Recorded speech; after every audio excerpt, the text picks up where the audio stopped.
Hey, what's up, everybody? Welcome to For Leaders Only, and I am so honored to be here with one of my mentors and one of the automobile business icons. And J.E. Wolfington, Eustace Wolfington, is here with me. Thank you so much for taking a few minutes and doing this. Thanks for with you. We had an opportunity, I had an opportunity years ago to work for Car, which at that time was the largest automobile sales training company in the world, right?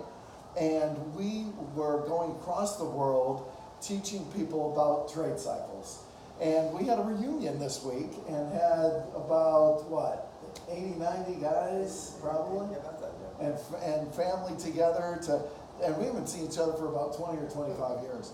And the reason I wanted to do this is because I want you to meet Eustace, because again, he is Hall of Fame, and his ideas and principles are so valued today. So we had talked about principles today. So can you tell us a little bit about what got you to this place, a little bit about your business, a little bit about you, if you don't mind?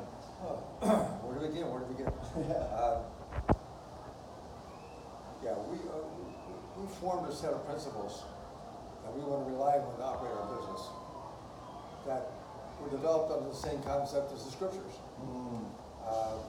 When I grew up, I always knew, I started 16 years old, I started reading the Bible every day, and I would meditate on it. And I always walked away with some rule of life that I could depend on. And many times when I had to make decisions, I could always go back to that root rule, and it never let me down.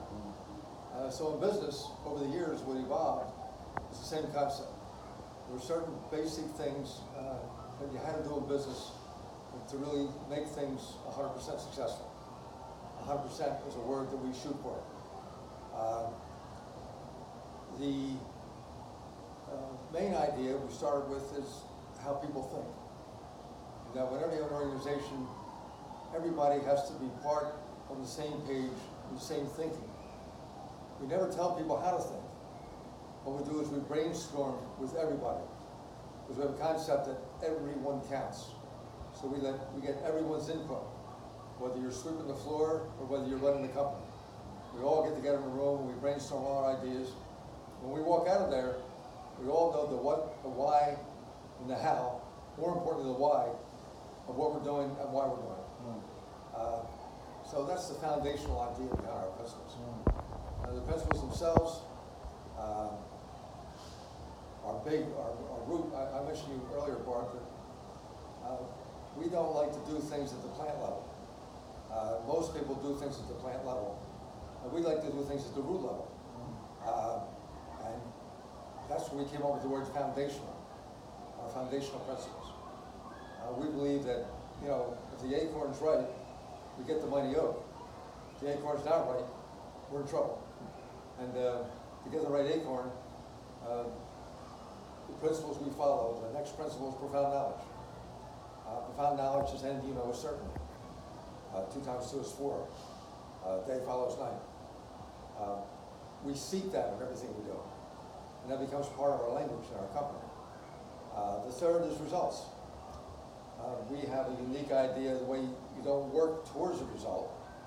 You determine ahead of time the minimum result you want to achieve, and then you lock that in stone, and you work back. What could get in the way of me reaching that result? And again, brainstorming, working together, you can pretty much figure out what could get in the way of you making that result, and you build those things out.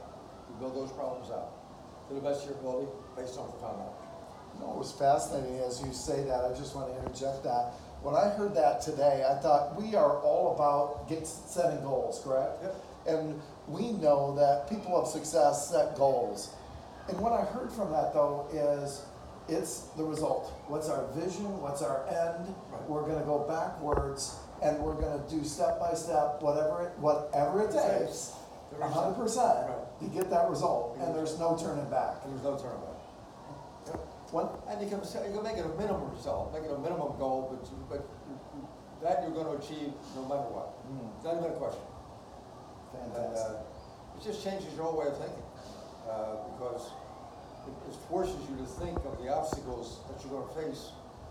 And you may not get them all, but you'll get pretty close to most of them. One thing that you and I talked about today, I'm passionate about leadership. I just think, especially in the automobile business, there might be a void. And I think that's probably true in a lot of sectors in the economy, right? And yet, we talked this morning, how many principals, by the way, do you have total? I have about 80. 8, and But they're all interrelated. yeah, they're phenomenal. Matter of fact, that's interesting. I was telling Mr. Wolfington, I read a book called, or am reading a book called Principles by Ray Dalio, and I started it, cracked it yesterday, and we came in today and we're talking principles. But one thing that was really powerful for me in that this morning is I talked about leaders to you, and I said, as we go into maybe compression in the economy, maybe the next couple of years, the business might drop off a bit. You've said before there's cycles. What are those 3 principles, we talked about them earlier in our meeting, that you would say that are key principles for someone who wants to be a great leader at a real crucial time in our economy and our industry? Well, when we talked about leadership, I said the first thing you have to be is a servant leader. That is the greatest leader of all leaders, a servant leader. Can you explain that? A servant leader is one he is serving the people that are working, that he's leading. There's nothing he has them to do that he wouldn't do. And the inspiration comes from him doing it first. They just follow, they lead, and lead by his example. And it's also, when you're a servant leader, you have a love for the people that you're leading, more than you have a love for yourself. And I think that has to be a true servant leader. The second thing is we call big picture, little picture, now and later. You have to look at both sides of the coin. You have to look at where you're trying to get to. We call that the big picture. And everyone has to have the big picture. Everyone in the organization has to have the same big picture you have of where we're trying to get to. And then we have the little picture, which is what we do day by day to attain our big picture. And you can put up with a lot of pain day by day when every now and then you lift your head up and see where you're heading, and then put your head back down again and just keep plodding away. But it's just a formula that usually is pretty fail-proof. And the third part I mentioned was what we call shared learning. We got rid of the word training in our vocabulary. We talk about shared learning because there's no interaction and training of any kind that's worthwhile that you don't have a shared learning. The teacher learns as much as the student. But that all comes under education. People have to know. The big problem in business today is people tell people things, and they don't know what people heard, and they don't know what people believe, and they don't give people a chance to ask questions. So you have to have an environment and shared learning process that you know that people know. You don't think that people know. You don't give them a manual that you get somebody to put them through.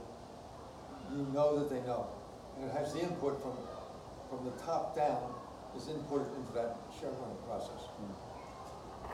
You and I could hang out for about hours on this, and you're honoring me for just a few minutes. But tell us about, as we wrap up, tell us about 7-Eleven, because that ties into shared learning and how do we really get it to stick. 7-Eleven. Thomas Aquinas, the great philosopher, theologian, said, as we all know, that a habit is repeated action. Whether it's a good habit or a bad habit is repeated action. And he said, every time you do something, it puts a groove in your brain. You do it twice, the groove goes deeper. 3 times goes deeper. Pretty soon, you have a pretty well locked in habit. But to break that habit, it takes 3 times as many times of not doing it to erase the one time you did do it. We know that rule, we know it's true. So when we're educating our people, we make sure everybody does everything 7 times, no matter what it is. And we make them say it out loud, and do it out loud 7 times. That way, at the end, we know that they know. And each time they get better at it, each time it helps them. People, when you're doing that in training, a lot of people resent it in the beginning because they think you think they're stupid or making a fool out of them. You're not. You're following the rule of a habit. You're making sure they ingrain that habit.